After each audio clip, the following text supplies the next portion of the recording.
Our reporter Erin Bates is. Erin, good afternoon. Today you've been sitting in that room watching as you're taken through multiple video footage of that vault and hearing orders for chicken and what's baking in the oven. Tell us more about what Angelo Agrizzi has had to say.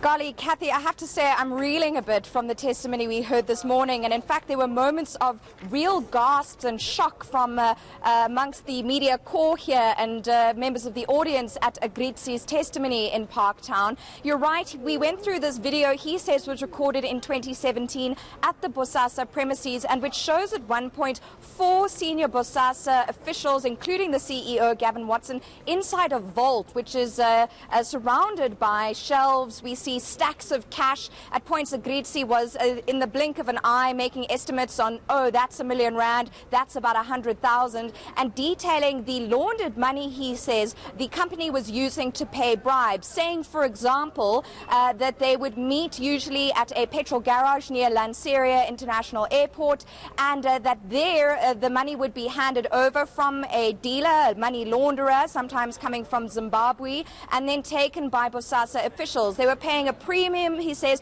of 15% on that laundered money, and that laundered money would then be counted out, as we saw in the video, where Gavin Watson at points is audibly dumping stacks and wads of cash onto a desk as he tallies up the amounts. And very worrying to hear that. I saw you talking to Bantu Holomisa earlier.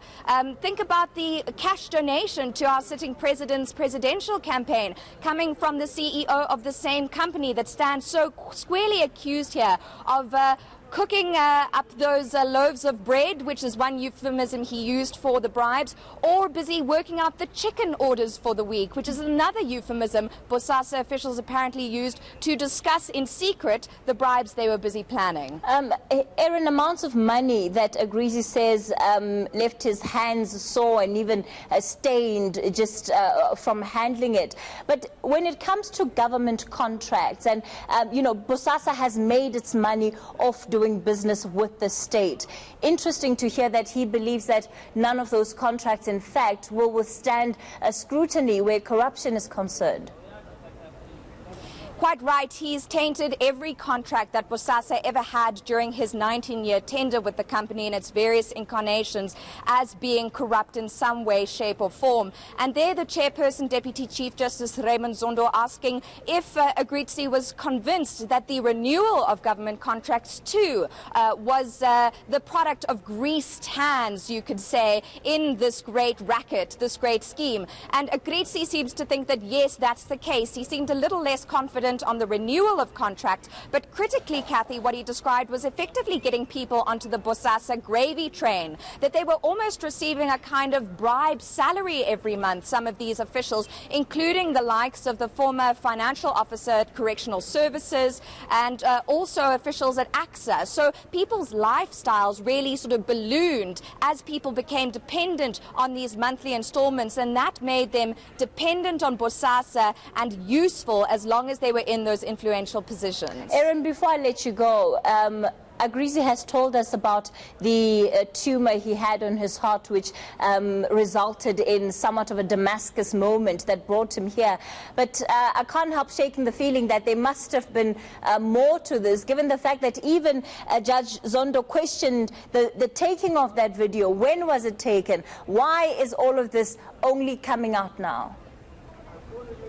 Yes, and in fact, we couldn't get much more than a year from Agrizzi in terms of when this video was captured. We understand that it was in the pocket of Van Tonder, who is the CFO of what was Bosasa. And Agrizzi there saying he wanted to come with concrete evidence of what was happening within this company. He also said that if he didn't bring that concrete evidence, he alone would have been held liable. And he described the culture of really sort of tarnishing people who'd left Bosasa, he alleged, managers for being responsible for all the problems. And he said that he also wanted to show Zondo and South Africa just how easily people become entangled in these kinds of rackets. And so that, he said, was the motivation specifically for the recording of this video, which he asked Van Tonder to capture in 2017. But to your question of why he's even before the commission at this point, well, as you say, his version is that he had health complications which prompted a kind of Damascus moment, and he then consulted with his family, and also that he'd left the cult, as he called it, of Bosasa, describing Gavin Watson as a very charismatic leader, someone who would initiate prayer meetings every morning, and that everybody was kind of in on the deal and almost hoodwinked on his version, but also, from what we see in that video, actively participating in tallying up cash money for bribes to government officials. No doubt about that. All right, Erin, let's leave it there for this afternoon.